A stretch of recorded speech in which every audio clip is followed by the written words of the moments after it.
Criminal courts under Bharatiya Nagrik Suraksha Sanhita, Section 6 to 9 and 14 of BNSS. Administration of justice is the most important function of the state.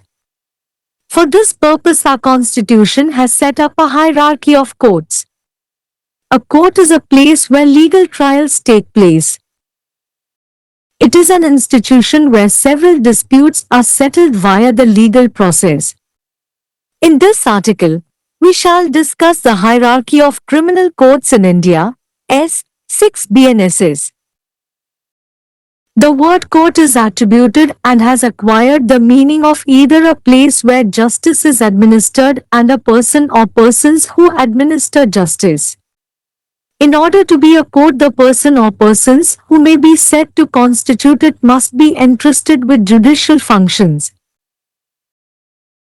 Judicial function means the function of deciding litigated questions according to law, deciding them not arbitrarily but on evidence and according to certain rules of procedure which ensure that the person who is called upon to decide them acts with fairness and impartiality. Comments. Provision for courts of metropolitan magistrates in CRPC is not included in BNSS. Hence, there are no corresponding provisions of sections 8, 10, 16, 17, 18, 19 of CRPC in BNSS. There is no provision for assistant session judge in BNSS. Hence, there are no corresponding provisions of section 10 of CRPC about subordination of assistant session judges in BNSS. Kinds of courts. There are three types of courts: civil court, criminal court and revenue court. In this article we will discuss criminal court. The Supreme Court is the apex body, followed by state high courts which have been created by the Constitution of India, and their jurisdiction and powers are well defined in the Constitution itself. Apart from the Supreme Court and high courts, the criminal courts have been described in the Bharatiya Nagrik Suraksha Sanhita, 2023, BNSS. Civil courts. All these courts hear and settle civil disputes.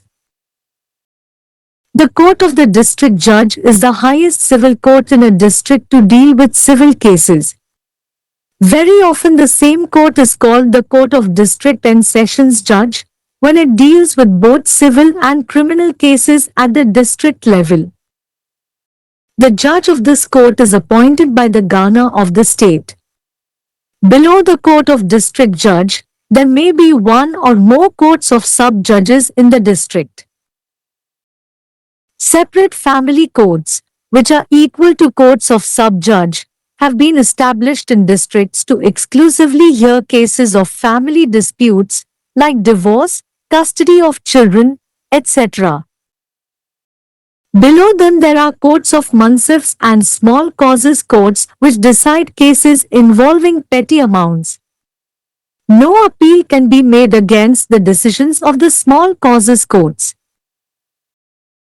The court of the district judge, called the district courts, hears not only appeals against the decisions of the courts of sub-judges, but also some of the cases begin directly in the court of district judge itself.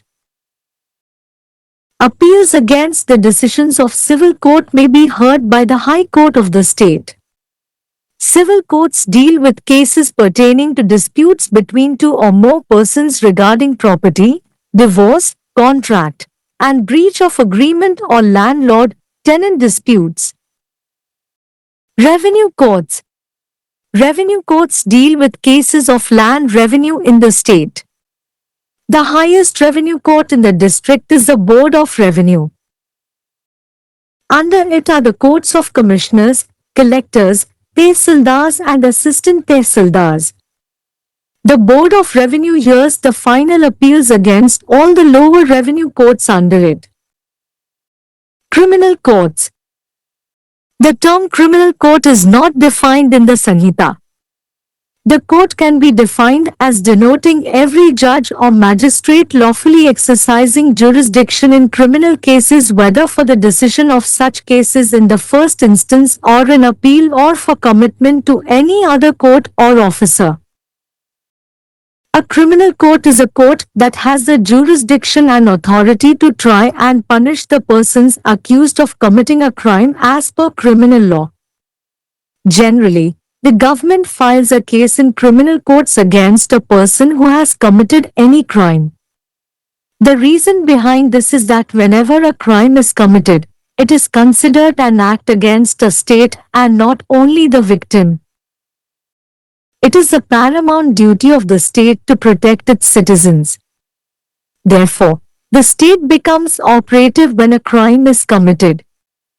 Constitutional provisions regarding subordinate courts.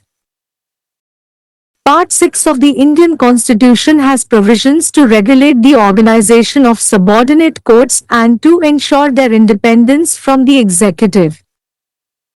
Article 233, Appointment of District Judges. Article 233A, Validation of appointments of and judgments, etc., delivered by certain district judges. Article 234, Recruitment of persons other than district judges to the judicial service. Article 235, Control over subordinate courts. Article 236, Interpretation. Article 237, Application of the provisions of this chapter to a certain class or classes of magistrates. High Court. According to Section 2(l) of the Bharatiya Nagrik Suraksha Sanhita, 2023, High Court means I, in relation to any state, the High Court for that state. 2. In relation to a union territory to which the jurisdiction of the High Court for a state has been extended by law, that High Court. 3. In relation to any other union territory, the highest court of criminal appeal for that territory other than the Supreme Court of India. Classes of criminal courts, S. 6 BNSS. Section 6 BNSS. Besides the high courts and the courts constituted under any law other than this Sanhita, there shall be, in every state, the following classes of criminal courts, namely: I. Courts of Session. 2. Judicial magistrates of the first class. 3. Judicial magistrates of the second class, and 4. Executive magistrates. Thus, criminal courts can be categorized or classified in the hierarchy as given below.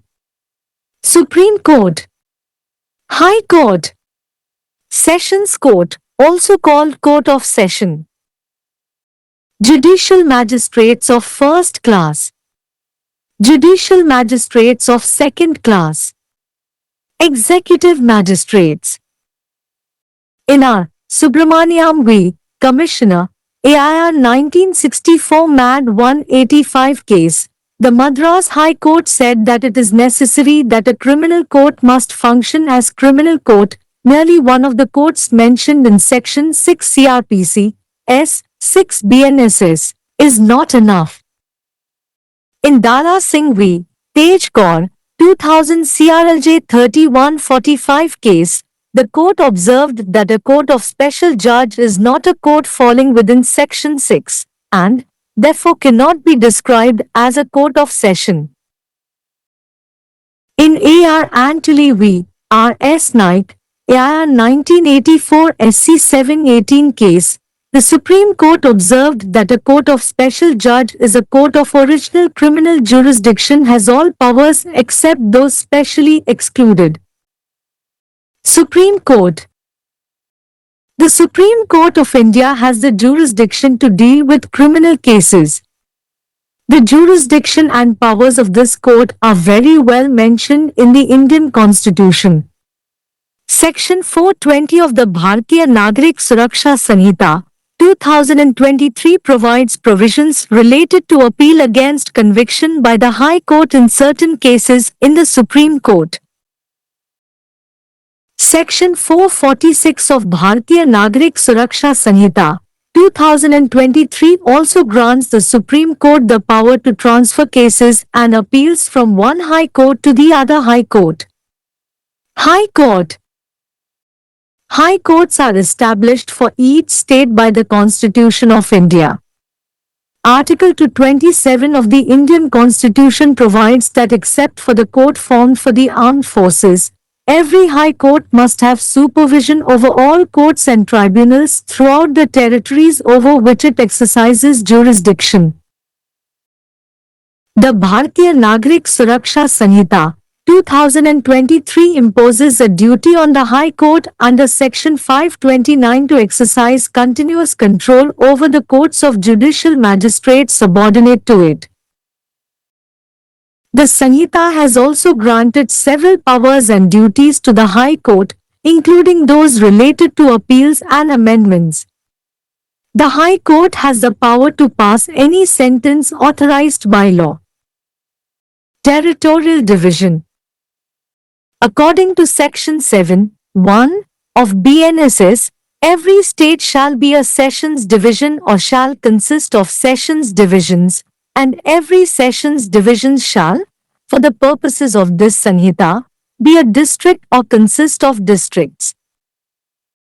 According to Section 7(2) of BNSS, the state government may, after consultation with the High Court, alter the limits or the number of such divisions and districts.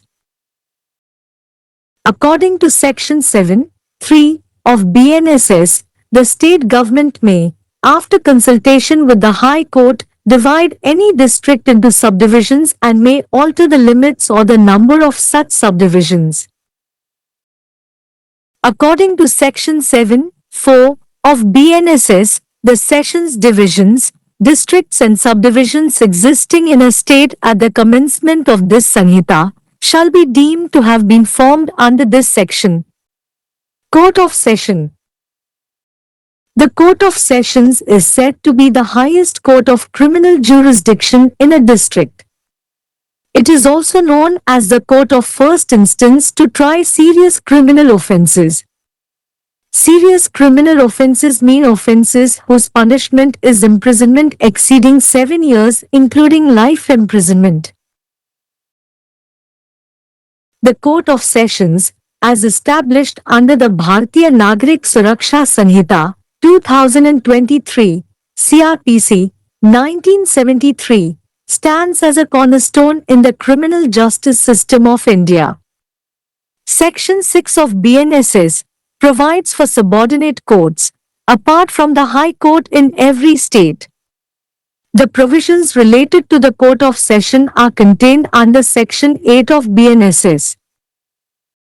Every state must establish a Court of Session for every sessions division. Every Court of Session shall be presided over by a judge, to be appointed by the High Court.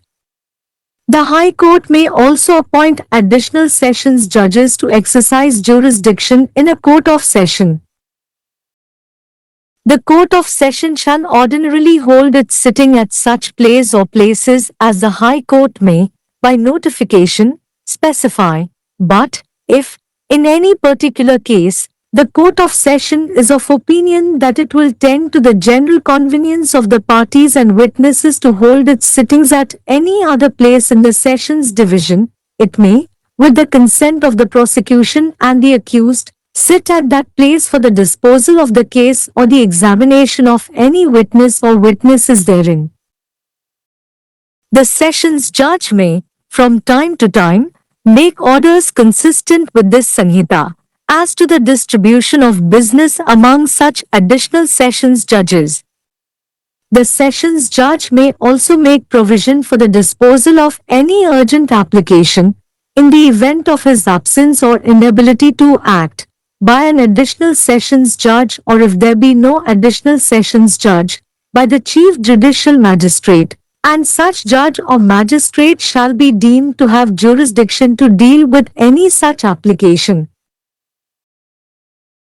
Section 22(2) of BNSS lays down that a sessions judge or additional sessions judge may pass any sentence authorized by law, but any sentence of death passed by any such judge shall be subject to confirmation by the High Court. The procedure of trial before Court of Session is discussed in Chapter 19, Sections 248 to 260. Courts of Judicial Magistrates of First and Second Class. The provisions related to the Court of Judicial Magistrate of First Class and Second Class are contained under Section 9 of BNSS. In every district there shall be established as many courts of judicial magistrates of the first class and of the second class, and at such places as the state government may, after consultation with the High Court, by notification, specify. The presiding officers of such courts shall be appointed by the High Court.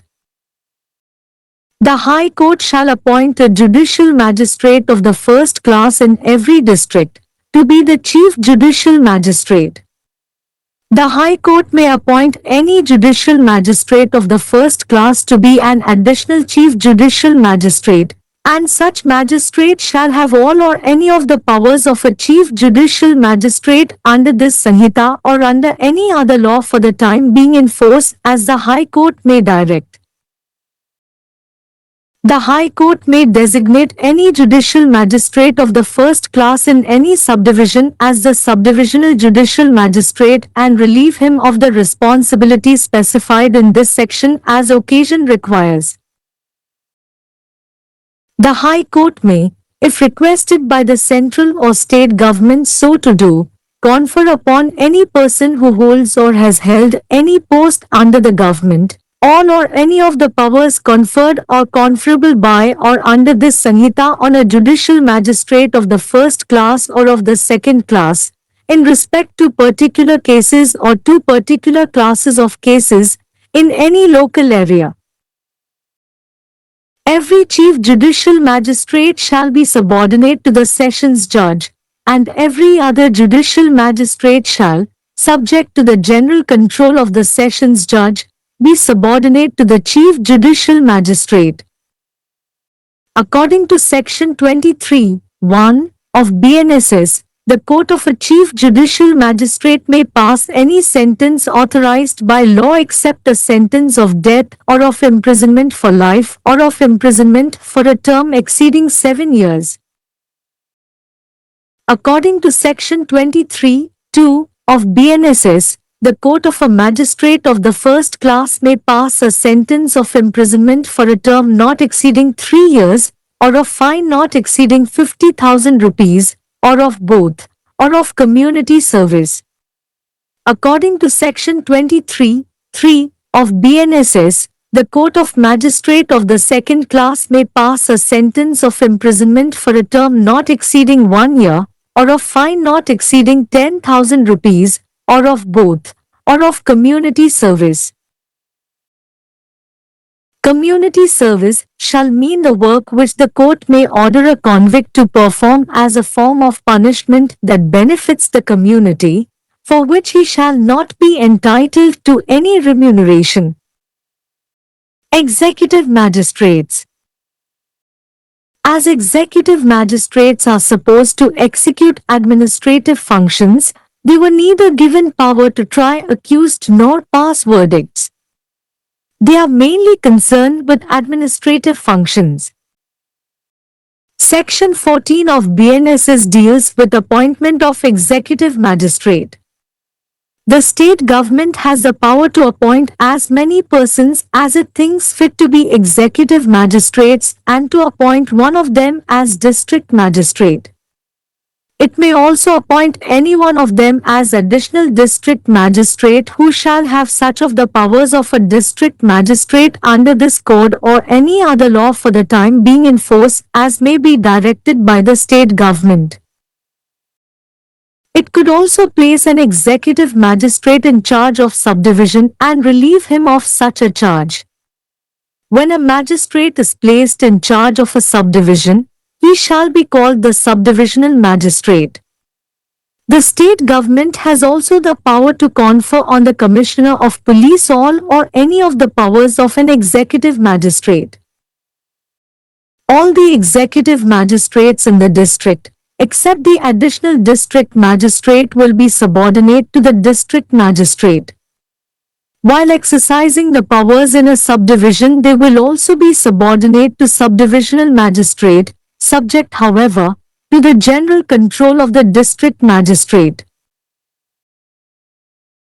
The executive magistrates have the power to determine the amount of bail according to the provisions of the warrant issued against the accused, pass orders restraining people from committing a particular act or preventing persons from entering an area. They are the authority to whom people are taken to when they are arrested outside the local jurisdiction.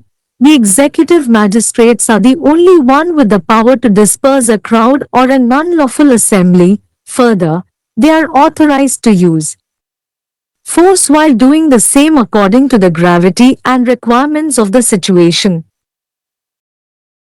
Executive magistrates are assisted by the police while executing their functions. In Mammu v. State, AIR 1980-18 case, the court observed that the functions exercisable by the executive magistrate under the Code, Sanhita, are not necessarily executive. They are invested with judicial functions also. Bharatiya நாகரிக சுரக்ஷா சன்ஹிதாவின் கீழ் குற்றவியல் நீதிமன்றங்கள் BNSS இன் பிரிவு 6 முதல் 9 மற்றும் 14. நீதி நிர்வாகம் என்பது அரசின் மிக முக்கியமான செயல்பாடாகும். இதற்காக நமது அரசியலமைப்பு நீதிமன்றங்களின் படிநிலையை அமைத்துள்ளது. நீதிமன்றம் என்பது சட்ட விசாரணைகள் நடைபெறும் இடம். இதில் சட்ட செயல்முறை மூலம் பல தகராறுகள் தீர்க்கப்படும் ஒரு நிறுவனம்.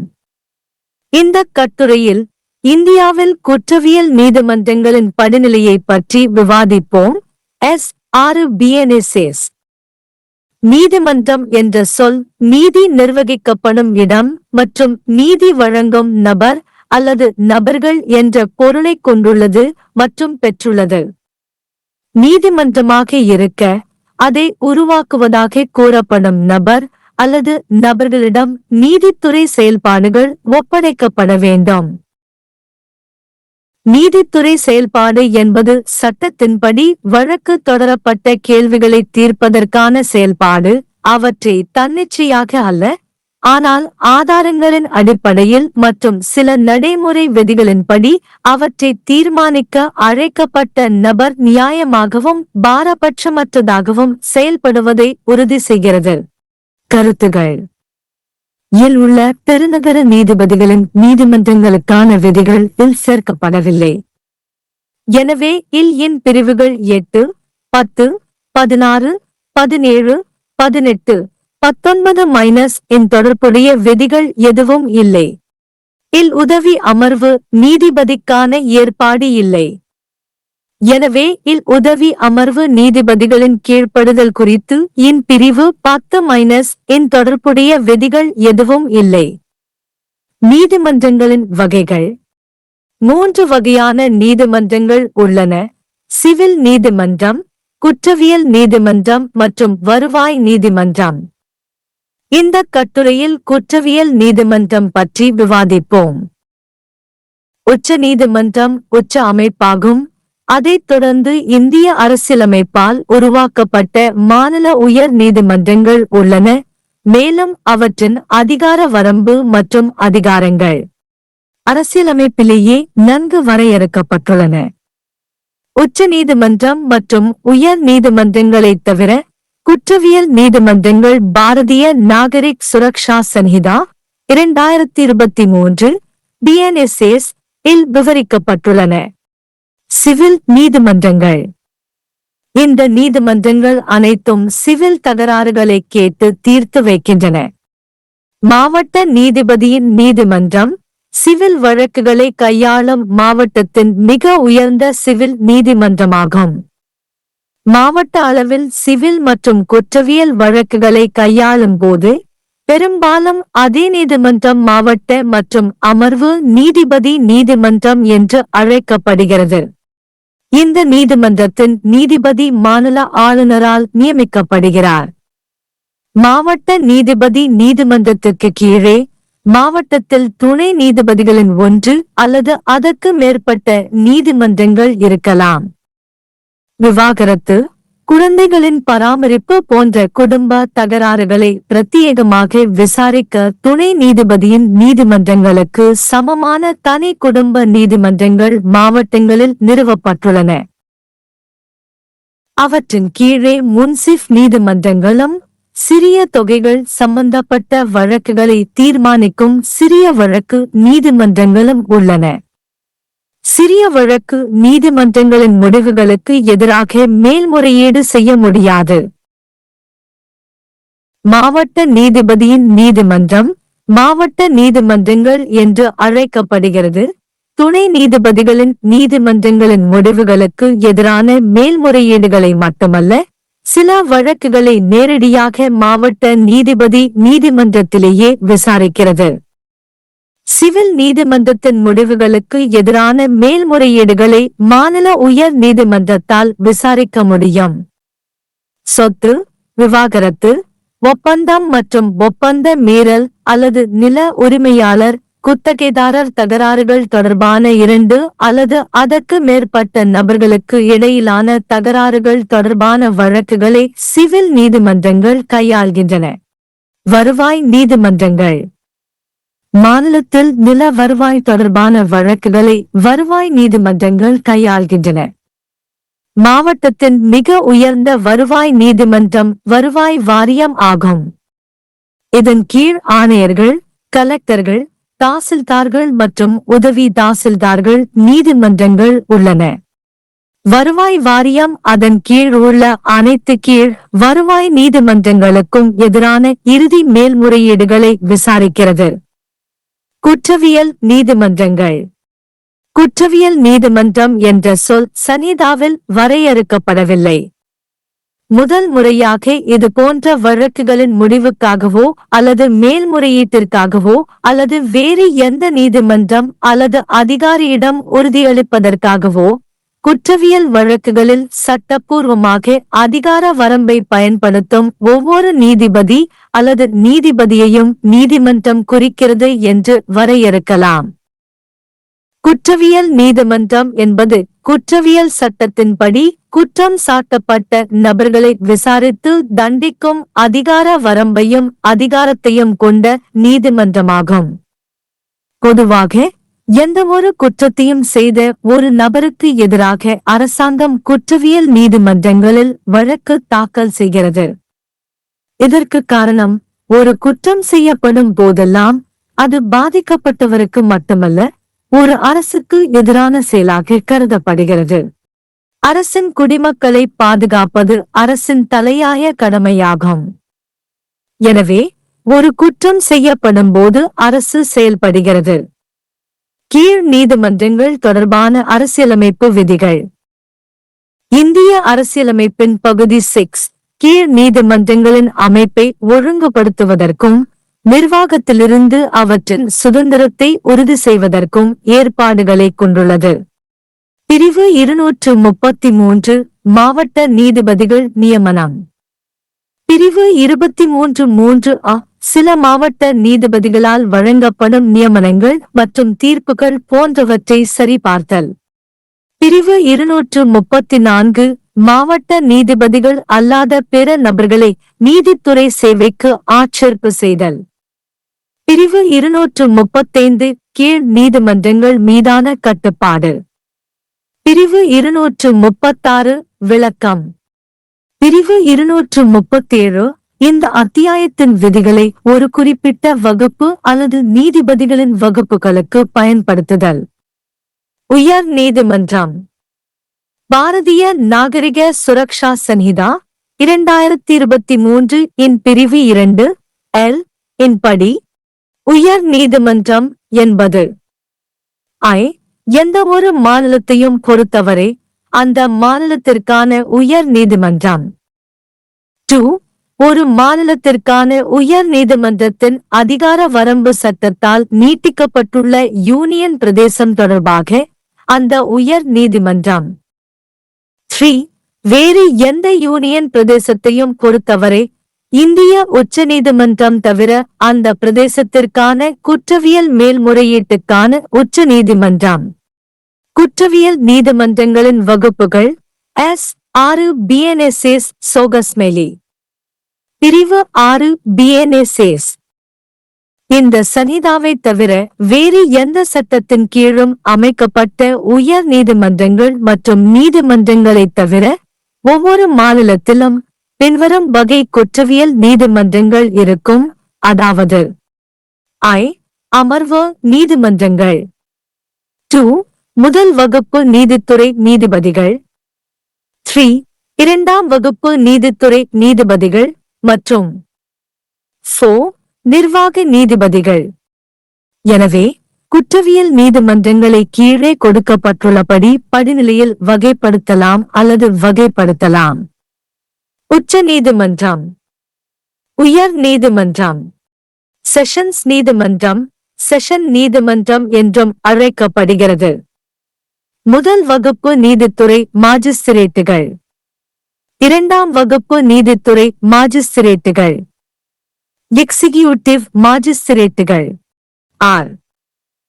சுப்பிரமணியம் எதிர் கமிஷனர் AIR 1964 மேட் 185 வழக்கில் சென்னை உயர் நீதிமன்றம் ஒரு குற்றவியல் நீதிமன்றம் குற்றவியல் நீதிமன்றமாக செயல்பட வேண்டியது அவசியம் என்று கூறியது. பிரிவு 6 CRBC S6 BNSS இல் குறிப்பிடப்பட்டுள்ள நீதிமன்றங்களில் ஒன்று மட்டும் போதாது.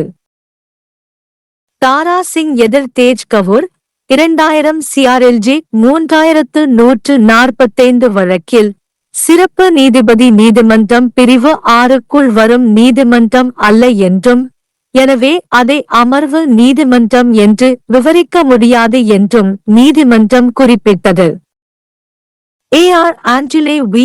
R. S. நாய்க் AIR 1984 SC 718 வழக்கில் சிறப்பு நீதிபதி நீதிமன்றம் என்பது அசல் குற்றவியல் அதிகார வரம்பை கொண்ட நீதிமன்றம் என்று உச்சநீதிமன்றம் குறிப்பிட்டது. குறிப்பாக விலக்கப்பட்டவை தவிர மற்ற அனைத்து அதிகாரங்களையும் கொண்டுள்ளது. உச்ச நீதிமன்றம். இந்திய உச்ச நீதிமன்றத்திற்கு குற்றவியல் வழக்குகளை கையாள அதிகார வரம்பு உள்ளது. இந்த நீதிமன்றத்தின் அதிகார வரம்பு மற்றும் அதிகாரங்கள் இந்திய அரசியலமைப்பில் மிகவும் சிறப்பாக குறிப்பிடப்பட்டுள்ளன. பாரதிய நாகரிக் சுரக்ஷா சன்ஹிதா 2023 இன் பிரிவு 420 உச்சநீதிமன்றத்தில் சில வழக்குகளில் உயர் நீதிமன்றத்தால் விதிக்கப்பட்ட தண்டனைக்கு எதிராக மேல்முறையீடு செய்வது தொடர்பான விதிகளை வழங்குகிறது.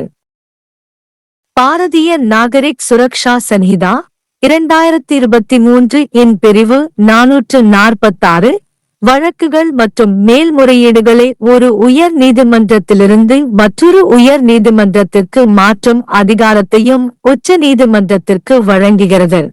உயர் நீதிமன்றம். இந்திய அரசியலமைப்பின் மூலம் ஒவ்வொரு மாநிலத்திற்கும் உயர் நீதிமன்றங்கள் நிறுவப்பட்டுள்ளன. இந்திய அரசியலமைப்பின் பிரிவு 227 ஆயுதப்படைகளுக்காக உருவாக்கப்பட்ட நீதிமன்றத்தை தவிர ஒவ்வொரு உயர் நீதிமன்றமும் அது அதிகார வரம்பை பயன்படுத்தும் பிரதேசங்கள் முழுவதும் உள்ள அனைத்து நீதிமன்றங்கள் மற்றும் தீர்ப்பாயங்களின் மீதும் மேற்பார்வையை கொண்டிருக்க வேண்டும் என்று வழங்குகிறது. பாரதிய நாகரிக் சுரக்ஷா சன்ஹிதா 2023 பிரிவு 529 இன் கீழ் தனக்கு கீழ் உள்ள நீதித்துறை நீதிபதிகளின் நீதிமன்றங்களின் மீது தொடர்ச்சியான கட்டுப்பாட்டை பயன்படுத்த உயர் நீதிமன்றத்திற்கு ஒரு கடமையை விதிக்கிறது. மேல்முறையீடுகள் மற்றும் திருத்தங்கள் தொடர்பானவை உட்பட சன்ஹிதா உயர் நீதிமன்றத்திற்கு பல அதிகாரங்களையும் கடமைகளையும் வழங்கியுள்ளது. சட்டத்தால் அங்கீகரிக்கப்பட்ட எந்தவொரு தண்டனையையும் நிறைவேற்ற உயர் நீதிமன்றத்திற்கு அதிகாரம் உள்ளது. பிராந்திய பிரிவு. BNSS இன் பிரிவு 7 1 இன் படி ஒவ்வொரு மாநிலமும் ஒரு அமர்வு பிரிவாக இருக்கும் அல்லது அமர்வு பிரிவுகளை கொண்டிருக்கும். மேலும் ஒவ்வொரு அமர்வு பிரிவும் இந்த சன்னிதாவின் நோக்கங்களுக்காக ஒரு மாவட்டமாக அல்லது மாவட்டங்களை கொண்டிருக்கும். BNSS இன் பிரிவு 7(2) இன் படி மாநில அரசு உயர் நீதிமன்றத்துடன் கலந்தாலோசித்த பிறகு வரம்புகள் அல்லது அத்தகைய பிரிவுகள் மற்றும் மாவட்டங்களின் எண்ணிக்கையை மாற்றலாம். BNSS இன் பிரிவு 7(3) இன் படி மாநில அரசு உயர் நீதிமன்றத்துடன் கலந்தாலோசித்த பிறகு எந்த மாவட்டத்தையும் துணை பிரிவுகளாக பிரிக்கலாம் மற்றும் வரம்புகள் அல்லது அத்தகைய துணை பிரிவுகளின் எண்ணிக்கையை மாற்றலாம். BNSS இன் பிரிவு 7(4) இன் படி இந்த சன்னிதாவின் தொடக்கத்தில் ஒரு மாநிலத்தில் இருக்கும் அமர்வு பிரிவுகள், மாவட்டங்கள் மற்றும் துணை பிரிவுகள் இந்த பிரிவின் கீழ் உருவாக்கப்பட்டதாக கருதப்படும். அமர்வு நீதிமன்றம். அமர்வு நீதிமன்றம் ஒரு மாவட்டத்தில் குற்றவியல் அதிகார வரம்பின் மிக உயர்ந்த நீதிமன்றம் என்று கூறப்படுகிறது. இது கடுமையான குற்றவியல் குற்றங்களை விசாரிப்பதற்கான முதல் வழக்கு நீதிமன்றம் என்றும் அழைக்கப்படுகிறது. கடுமையான குற்றவியல் குற்றங்கள் என்பது ஆயுள் தண்டனை உட்பட 7 ஆண்டுகளுக்கு மேல் சிறை தண்டனை விதிக்கப்படும் குற்றங்களை குறிக்கிறது. பாரதிய நாகரிக் சுரக்ஷா சன்ஹிதா 2023 CRBC 1973 இன் கீழ் நிறுவப்பட்ட அமர்வு நீதிமன்றம் இந்தியாவின் குற்றவியல் நீதி அமைப்பில் ஒரு மூலக்கல்லாக நிற்கிறது. BNSS இன் பிரிவு 6 ஒவ்வொரு மாநிலத்திலும் உயர் நீதிமன்றத்தை தவிர துணை நீதிமன்றங்களை வழங்குகிறது. அமர்வு நீதிமன்றத்துடன் தொடர்புடைய விதிகள் BNSS இன் பிரிவு 8 இன் கீழ் உள்ளன. ஒவ்வொரு மாநிலமும் ஒவ்வொரு அமர்வு பிரிவுக்கும் ஒரு அமர்வு நீதிமன்றத்தை நிறுவ வேண்டும். ஒவ்வொரு அமர்வு நீதிமன்றமும் உயர் நீதிமன்றத்தால் நியமிக்கப்படும் ஒரு நீதிபதியால் தலைமை தாங்கப்பட வேண்டும்.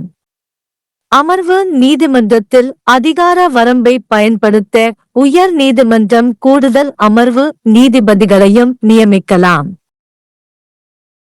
அமர்வு நீதிமன்றம் வழக்கமாக உயர் நீதிமன்றம் அறிவிப்பின் மூலம் குறிப்பிடும் இடத்தில் அல்லது இடங்களில் அதன் அமர்வை நடத்தும்.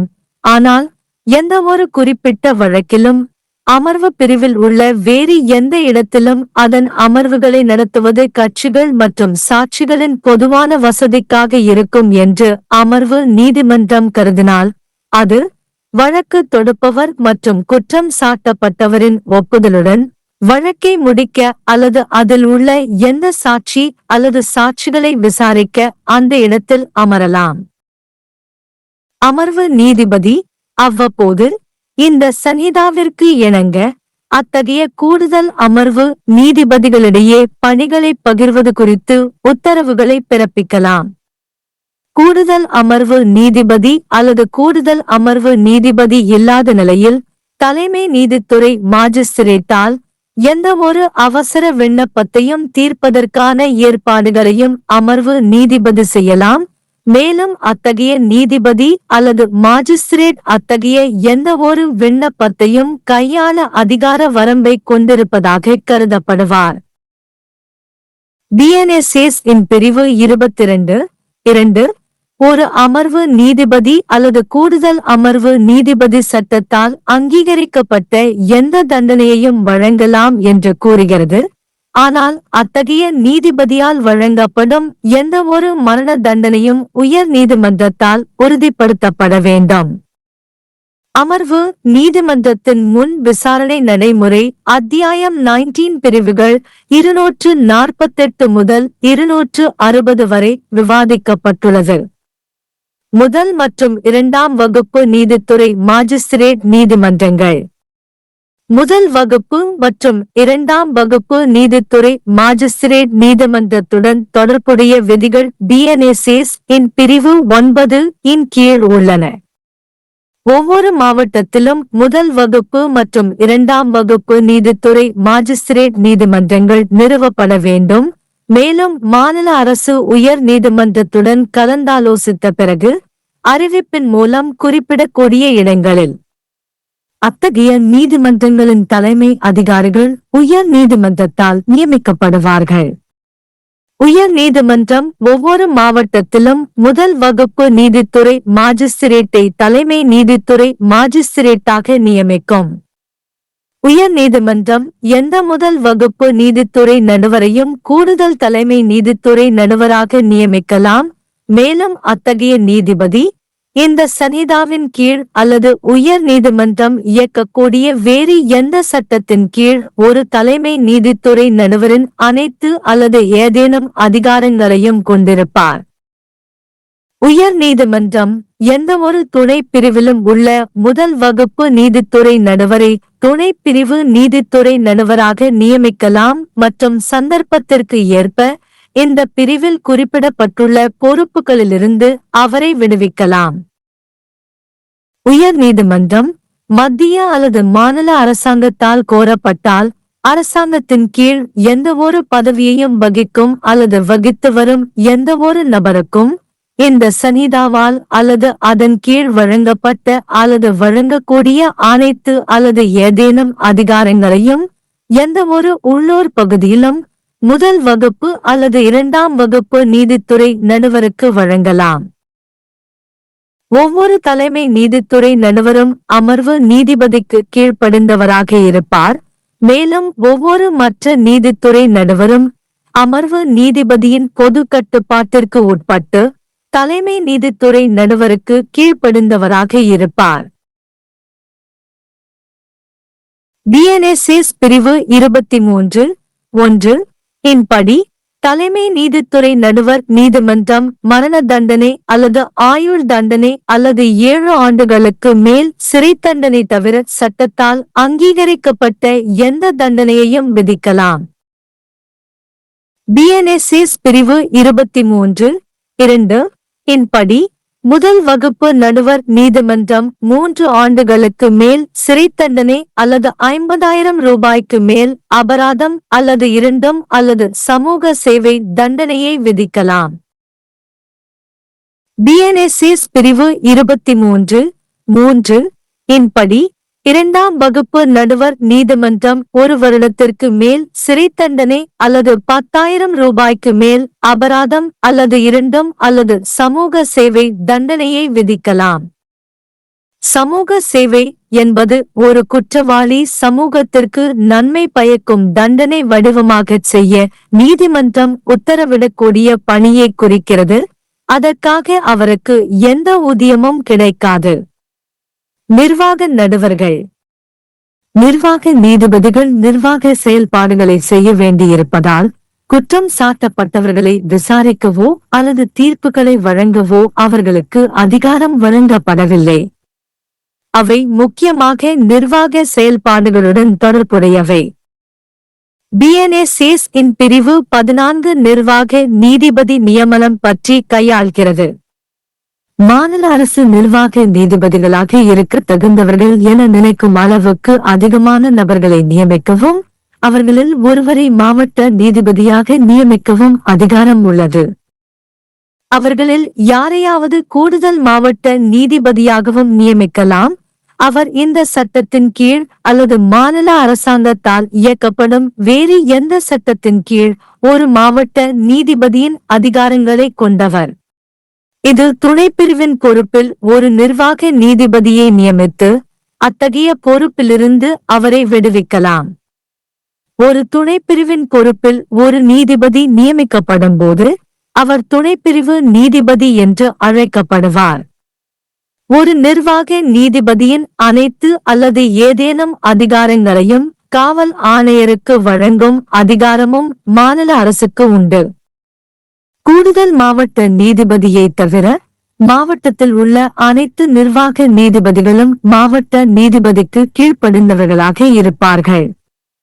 ஒரு துணைப்பிரிவில் அதிகாரங்களை பயன்படுத்தும் போது அவர்கள் மாவட்ட நீதிபதியின் பொதுவான கட்டுப்பாட்டிற்கு உட்பட்டு துணைப்பிரிவு நீதிபதிக்கும் கீழ்ப்படிவார்கள்.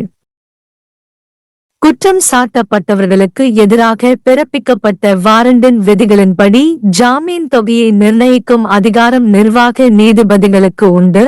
ஒரு குறிப்பிட்ட செயலைச் செய்வதை மக்கள் தடுக்கும் அல்லது ஒரு பகுதிக்குள் நுழைவதை தடுக்கும் உத்தரவுகளை பிறப்பிக்கும் அதிகாரம், உள்ளூர் அதிகார வரம்பிற்கு வெளியே மக்கள் கைது செய்யப்படும் போது அவர்கள்தான் மக்களை அழைத்துச் செல்லும் அதிகாரம், கூட்டத்தையோ அல்லது சட்டவிரோத கூட்டத்தையோ கலைக்கும் அதிகாரம் நிர்வாக நீதிபதிகளுக்கு மட்டுமே உள்ளது. மேலும் சூழ்நிலையின் ஈர்ப்பு மற்றும் தேவைகளுக்கு ஏற்ப அதை செய்யும் போது பலத்தை பயன்படுத்தவும் அவர்களுக்கு அதிகாரம் உண்டு. நிர்வாக நீதிபதிகள் தங்கள் செயல்பாடுகளை செய்யும் போது காவல்துறையினரால் உதவப்படுகிறார்கள். மம்மு எதிர் மாநிலம் AIR 1980 வழக்கில் கோர்ட் சன்ஹிதா இன் கீழ் நிர்வாக நீதிபதியால் செயல்படுத்தக்கூடிய செயல்பாடுகள் நிர்வாகத்திற்கு உட்பட்டவை அல்ல என்று நீதிமன்றம் குறிப்பிட்டது. அவர்களுக்கு நீதித்துறை செயல்பாடுகளும் உள்ளன. भारतीय नागरिक सुरक्षा संहिता के अंतर्गत आपराधिक न्यायालय BNSS की धारा 6 से 9 और 14 है।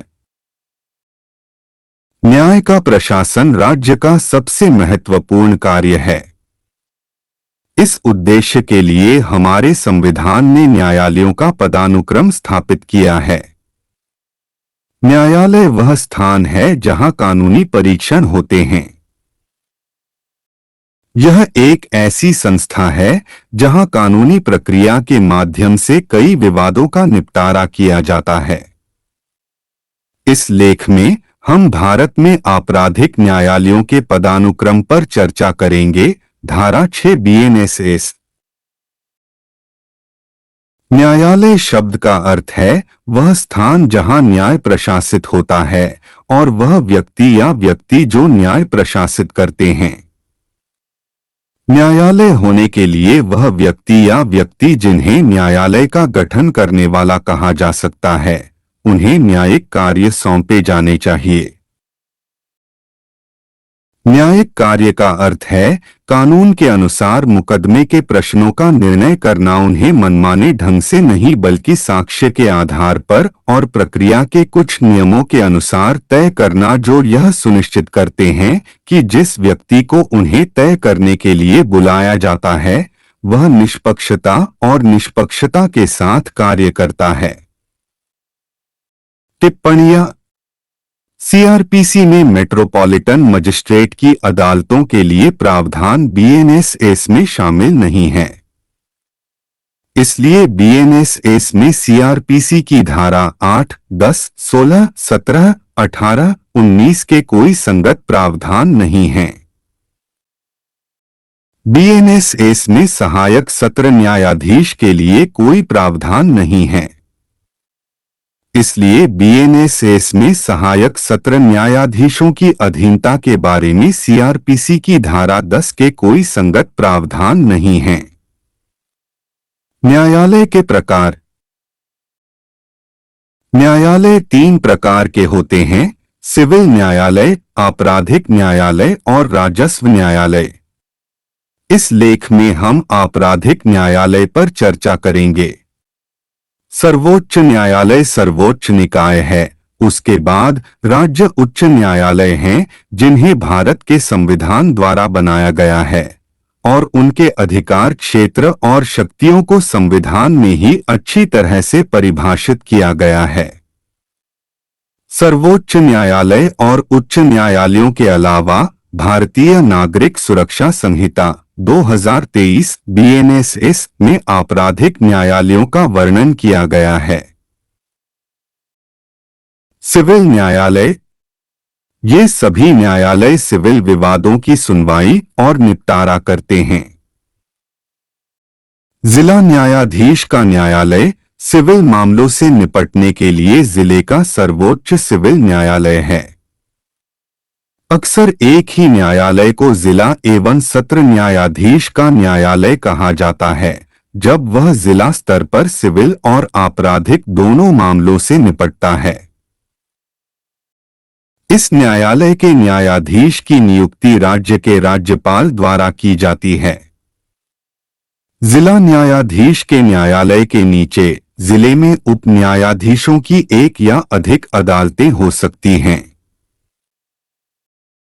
अलग अलग पारिवारिक न्यायालय जो उप न्यायाधीश की अदालतों के बराबर हैं, जिलों में पारिवारिक विवादों जैसे तलाक, बच्चों की हिरासत आदि के मामलों की सुनवाई के लिए स्थापित किए गए हैं।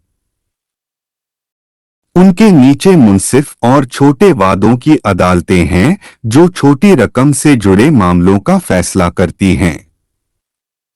छोटे वादों की अदालतों के फैसलों के खिलाफ कोई अपील नहीं की जा सकती। जिला न्यायाधीश का न्यायालय, जिसे जिला न्यायालय कहा जाता है, न केवल उप न्यायाधीशों की अदालतों के फैसलों के खिलाफ अपील सुनता है, बल्कि कुछ मामले सीधे जिला न्यायाधीश के न्यायालय में ही शुरू होते हैं। सिविल न्यायालय के फैसलों के खिलाफ अपील राज्य के उच्च न्यायालय द्वारा सुनी जा सकती है। सिविल न्यायालय दो या दो से अधिक व्यक्तियों के बीच संपत्ति, तलाक, अनुबंध और समझौते के उल्लंघन या मकान मालिक किराएदार विवादों से संबंधित मामलों से निपटते हैं। राजस्व न्यायालय। राज्य में राजस्व न्यायालय भूमि राजस्व के मामलों से निपटते हैं। जिले में सबसे बड़ा राजस्व न्यायालय राजस्व मंडल है।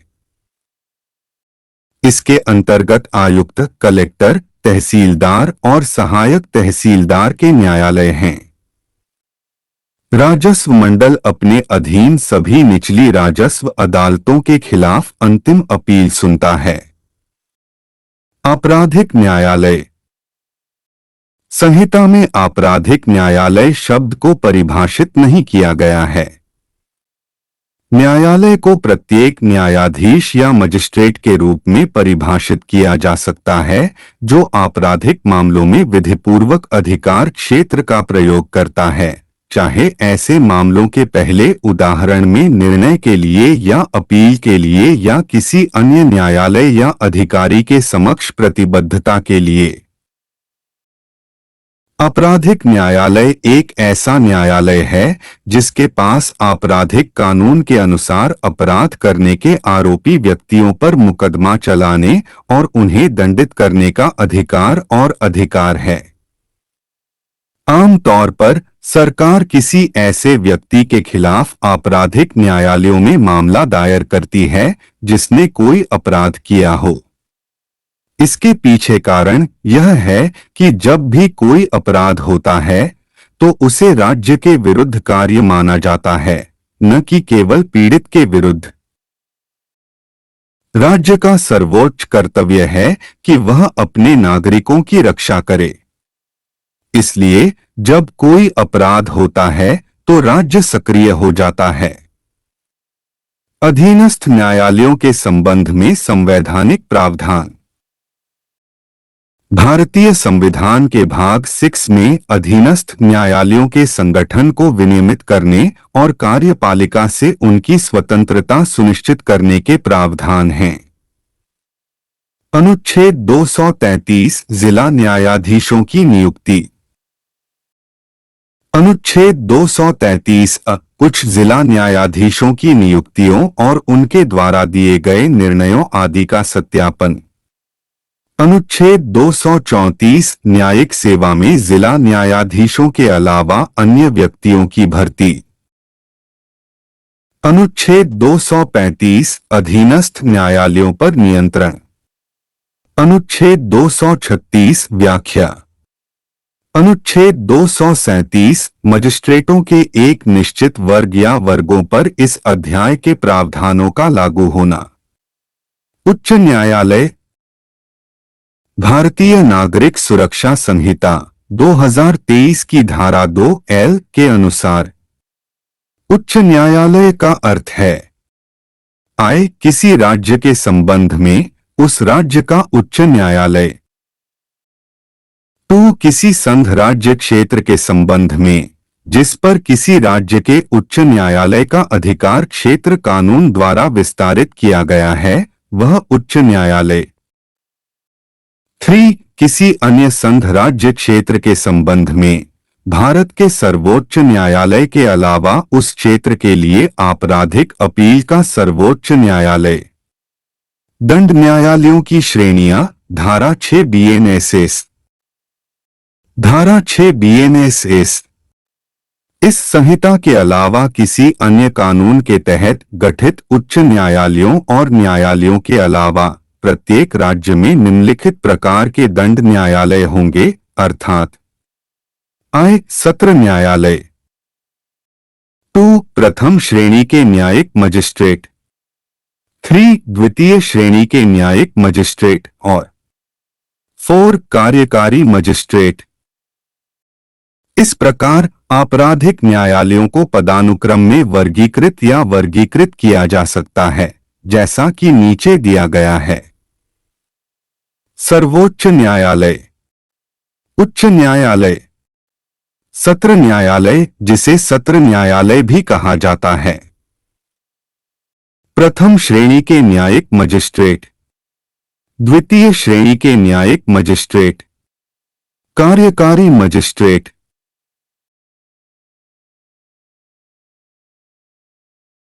आर सुब्रमण्यम बनाम कमिश्नर AIR 1964 मैड 185 मामले में मद्रास उच्च न्यायालय ने कहा कि यह आवश्यक है कि आपराधिक न्यायालय को आपराधिक न्यायालय के रूप में कार्य करना चाहिए। केवल धारा 6 CRPC एस 6 BNSS में उल्लिखित न्यायालयों में से एक पर्याप्त नहीं है।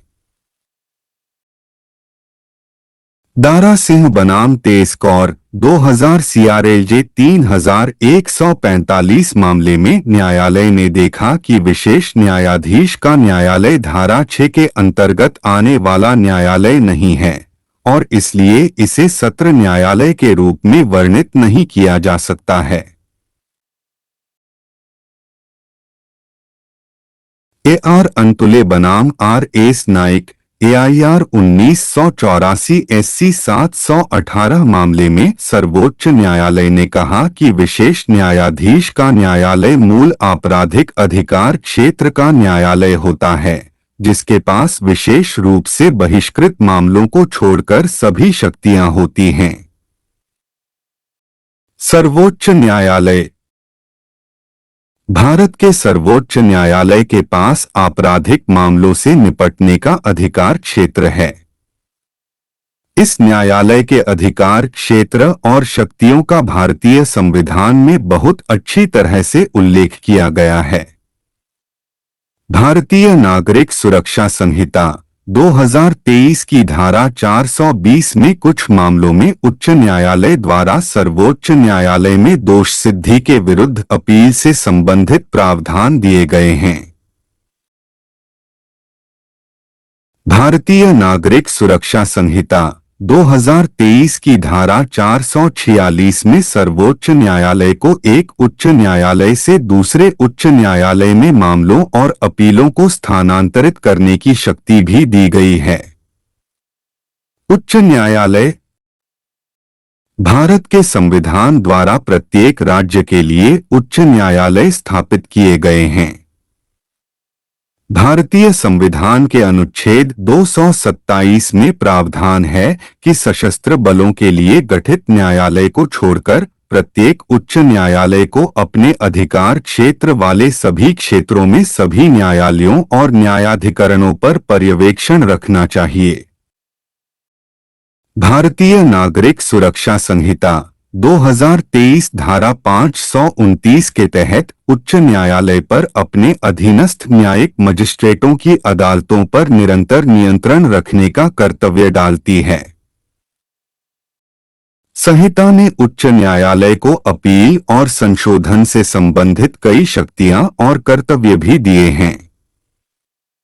उच्च न्यायालय के पास कानून द्वारा अधिकृत कोई भी सजा सुनाने की शक्ति है। क्षेत्रीय प्रभाग, BNSS की धारा 7(1) के अनुसार प्रत्येक राज्य एक सत्र प्रभाग होगा या सत्र प्रभागों से मिलकर बनेगा और प्रत्येक सत्र प्रभाग इस संहिता के प्रयोजनों के लिए एक जिला होगा या जिलों से मिलकर बनेगा। बीएनएसएस की धारा 7(2) के अनुसार राज्य सरकार उच्च न्यायालय के परामर्श के बाद ऐसे प्रभागों और जिलों की सीमाओं या संख्या में परिवर्तन कर सकती है। बीएनएसएस की धारा 7(3) के अनुसार राज्य सरकार उच्च न्यायालय से परामर्श के बाद किसी भी जिले को उपविभागों में विभाजित कर सकती है और ऐसे उपविभागों की सीमा या संख्या में परिवर्तन कर सकती है। बीएनएसएस की धारा 7(4) के अनुसार इस संहिता के प्रारंभ में किसी राज्य में विद्यमान सत्र प्रभाग, जिले और उपविभाग इस धारा के अंतर्गत गठित माने जाएंगे। सत्र न्यायालय को किसी जिले में आपराधिक अधिकारिता का सर्वोच्च न्यायालय कहा जाता है। इसे गंभीर आपराधिक अपराधों की सुनवाई करने वाला प्रथम दृष्टया न्यायालय भी कहा जाता है। गंभीर आपराधिक अपराधों से तात्पर्य ऐसे अपराधों से है जिनकी सजा आजीवन कारावास सहित 7 वर्ष से अधिक कारावास है। भारतीय नागरिक सुरक्षा संहिता 2023 सीआरपीसी 1973 के तहत स्थापित सत्र न्यायालय भारत की आपराधिक न्याय प्रणाली में आधारशिला के रूप में खड़ा है। बीएनएसएस की धारा 6 प्रत्येक राज्य में उच्च न्यायालय के अलावा अधीनस्थ न्यायालयों का प्रावधान करती है।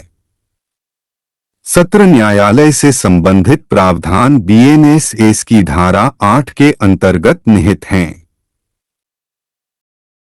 प्रत्येक राज्य को प्रत्येक सत्र प्रभाग के लिए सत्र न्यायालय की स्थापना करनी होगी। प्रत्येक सत्र न्यायालय की अध्यक्षता उच्च न्यायालय द्वारा नियुक्त न्यायाधीश द्वारा की जाएगी। उच्च न्यायालय सत्र न्यायालय में अधिकारिता का प्रयोग करने के लिए अतिरिक्त सत्र न्यायाधीशों की नियुक्ति भी कर सकता है। सत्र न्यायालय सामान्यतः ऐसे स्थान या स्थानों पर अपनी बैठक करेगा जिन्हें उच्च न्यायालय अधिसूचना द्वारा निर्दिष्ट करे, किंतु यदि किसी विशेष मामले में सत्र न्यायालय की यह राय है कि पक्षकारों और साक्षियों की सामान्य सुविधा के लिए सत्र खंड में किसी अन्य स्थान पर अपनी बैठक आयोजित करना उचित होगा, तो वह अभियोजन पक्ष और अभियुक्त की सहमति से मामले के निपटारे या उसमें किसी साक्षी या साक्षियों की परीक्षा के लिए उस स्थान पर बैठ सकता है। सत्र न्यायाधीश समय समय पर ऐसे अतिरिक्त सत्र न्यायाधीशों के बीच कार्य के वितरण के संबंध में इस संहिता के अनुरूप आदेश दे सकता है। सत्र न्यायाधीश किसी अत्यावश्यक आवेदन के निपटारे के लिए उसकी अनुपस्थिति या कार्य करने में असमर्थता की स्थिति में अतिरिक्त सत्र न्यायाधीश द्वारा या यदि कोई अतिरिक्त सत्र न्यायाधीश नहीं है तो मुख्य न्यायिक मजिस्ट्रेट द्वारा व्यवस्था कर सकता है और ऐसे न्यायाधीश या मजिस्ट्रेट को ऐसे किसी आवेदन पर विचार करने का अधिकार होगा। बीएनएसएस की धारा 22(2) में यह प्रावधान है कि सत्र न्यायाधीश या अतिरिक्त सत्र न्यायाधीश कानून द्वारा अधिकृत कोई भी सजा सुना सकते हैं, लेकिन ऐसे किसी भी न्यायाधीश द्वारा सुनाई गई मृत्युदंड की सजा उच्च न्यायालय द्वारा पुष्टि के अधीन होगी। सत्र न्यायालय के समक्ष विचारण की प्रक्रिया अध्याय 19 की धारा 248 से 260 में वर्णित है। प्रथम और द्वितीय श्रेणी के न्यायिक मजिस्ट्रेट की अदालतें प्रथम श्रेणी और द्वितीय श्रेणी के न्यायिक मजिस्ट्रेट की अदालत से संबंधित प्रावधान बीएनएसएस की धारा 9 में निहित हैं। प्रत्येक जिले में प्रथम श्रेणी और द्वितीय श्रेणी के न्यायिक मजिस्ट्रेट की उतनी ही अदालतें स्थापित की जाएंगी और ऐसे स्थानों पर जिन्हें राज्य सरकार उच्च न्यायालय से परामर्श के बाद अधिसूचना द्वारा निर्दिष्ट करे। ऐसे न्यायालयों के पीठासीन अधिकारियों की नियुक्ति उच्च न्यायालय द्वारा की जाएगी। उच्च न्यायालय प्रत्येक जिले में प्रथम श्रेणी के न्यायिक मजिस्ट्रेट की नियुक्ति करेगा, जो मुख्य न्यायिक मजिस्ट्रेट होगा। उच्च न्यायालय प्रथम श्रेणी के किसी न्यायिक मजिस्ट्रेट को अतिरिक्त मुख्य न्यायिक मजिस्ट्रेट नियुक्त कर सकता है तथा ऐसे मजिस्ट्रेट को इस संहिता के अधीन या उच्च न्यायालय द्वारा निर्देशित किसी अन्य कानून के अधीन मुख्य न्यायिक मजिस्ट्रेट की सभी या कोई शक्तियां प्राप्त होंगी। उच्च न्यायालय किसी उपविभाग में प्रथम श्रेणी के किसी न्यायिक मजिस्ट्रेट को उपविभागीय न्यायिक मजिस्ट्रेट के रूप में नामित कर सकता है तथा आवश्यकतानुसार उसे इस धारा में निर्दिष्ट जिम्मेदारियों से मुक्त कर सकता है। यदि केंद्रीय या राज्य सरकार द्वारा ऐसा करने का अनुरोध किया जाता है तो उच्च न्यायालय किसी ऐसे व्यक्ति को जो सरकार के अधीन कोई पद धारण करता है या कर चुका है, किसी स्थानीय क्षेत्र में विशेष मामलों या मामलों के विशेष वर्गों के संबंध में प्रथम श्रेणी या द्वितीय श्रेणी के न्यायिक मजिस्ट्रेट को इस संहिता द्वारा या इसके अधीन प्रदत्त या प्रदत्त की जा सकने वाली सभी या कोई शक्तियां प्रदान कर सकता है। प्रत्येक मुख्य न्यायिक मजिस्ट्रेट सत्र न्यायाधीश के अधीनस्थ होगा तथा प्रत्येक अन्य न्यायिक मजिस्ट्रेट सत्र न्यायाधीश के सामान्य नियंत्रण के अधीन मुख्य न्यायिक मजिस्ट्रेट के अधीन होगा। बीएनएस की धारा 23(1) के अनुसार मुख्य न्यायिक मजिस्ट्रेट का न्यायालय मृत्युदंड या आजीवन कारावास या 7 वर्ष से अधिक अवधि के कारावास की सजा को छोड़कर विधि द्वारा प्राधिकृत कोई भी सजा सुना सकता है। बीएनएस की धारा 23(2) के अनुसार प्रथम श्रेणी मजिस्ट्रेट का न्यायालय 3 वर्ष से अधिक अवधि के कारावास या 50,000 रुपए से अधिक जुर्माने या दोनों या सामुदायिक सेवा की सजा सुना सकता है। बीएनएस की धारा 23(3) के अनुसार द्वितीय श्रेणी मजिस्ट्रेट का न्यायालय 1 वर्ष से अधिक अवधि के कारावास या 10,000 रुपए से अधिक जुर्माने या दोनों या सामुदायिक सेवा की सजा सुना सकता है। सामुदायिक सेवा का अर्थ वह कार्य होगा जिसे न्यायालय समुदाय को लाभ पहुंचाने वाले दंड के रूप में किसी दोषी को करने का आदेश दे सकता है, जिसके लिए वह किसी पारिश्रमिक का हकदार नहीं होगा। कार्यकारी मजिस्ट्रेट। चूंकि कार्यकारी मजिस्ट्रेटों से प्रशासनिक कार्य निष्पादित करने की अपेक्षा की जाती है, इसलिए उन्हें न तो अभियुक्तों पर मुकदमा चलाने और न ही निर्णय पारित करने का अधिकार दिया गया है। वे मुख्य रूप से प्रशासनिक कार्यों से संबंधित हैं। बीएनएस की धारा 14 कार्यकारी मजिस्ट्रेट की नियुक्ति से संबंधित है। राज्य सरकार के पास कार्यकारी मजिस्ट्रेट के रूप में जितने लोगों को वह उचित समझे नियुक्त करने और उनमें से एक को जिला मजिस्ट्रेट नियुक्त करने का अधिकार है। वह उनमें से किसी को अतिरिक्त जिला मजिस्ट्रेट के रूप में भी नियुक्त कर सकती है, जिसके पास इस संहिता या किसी अन्य कानून के तहत जिला मजिस्ट्रेट की ऐसी शक्तियां होंगी जैसा कि राज्य सरकार द्वारा निर्देशित किया जा सकता है। यह किसी कार्यकारी मजिस्ट्रेट को उपविभाग का प्रभारी भी बना सकता है तथा उसे ऐसे प्रभार से मुक्त कर सकता है। जब किसी मजिस्ट्रेट को उपविभाग का प्रभारी बनाया जाता है तो उसे उपविभागीय मजिस्ट्रेट कहा जाएगा। राज्य सरकार के पास पुलिस आयुक्त को कार्यकारी मजिस्ट्रेट की सभी या कोई भी शक्तियां प्रदान करने की शक्ति भी है। अतिरिक्त जिला मजिस्ट्रेट को छोड़कर जिले के सभी कार्यकारी मजिस्ट्रेट जिला मजिस्ट्रेट के अधीन होंगे।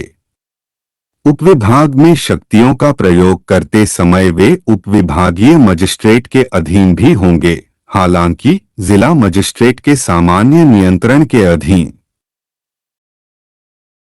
कार्यकारी मजिस्ट्रेटों के पास अभियुक्त के विरुद्ध जारी वारंट के प्रावधानों के अनुसार जमानत की राशि निर्धारित करने किसी विशेष कार्य को करने से लोगों को रोकने या किसी क्षेत्र में लोगों को प्रवेश करने से रोकने के लिए आदेश पारित करने, स्थानीय अधिकार क्षेत्र के बाहर गिरफ्तार किए जाने पर लोगों को ले जाने के लिए वे प्राधिकारी होते हैं। कार्यकारी मजिस्ट्रेट ही एकमात्र ऐसे व्यक्ति होते हैं जिनके पास भीड़ या गैरकानूनी सभा को तितर-बितर करने की शक्ति होती है। इसके अलावा उन्हें स्थिति की गंभीरता और आवश्यकताओं के अनुसार ऐसा करते समय बल प्रयोग करने का अधिकार होता है। कार्यपालक मजिस्ट्रेट को उनके कार्यों के निष्पादन में पुलिस द्वारा सहायता प्रदान की जाती है। मम्मू बनाम राज्य AIR 1980 के 18 मामले में न्यायालय ने पाया कि संहिता के तहत कार्यपालक मजिस्ट्रेट द्वारा किए जाने वाले कार्य आवश्यक रूप से कार्यकारी नहीं हैं। उन्हें न्यायिक कार्य भी सौंपे गए हैं।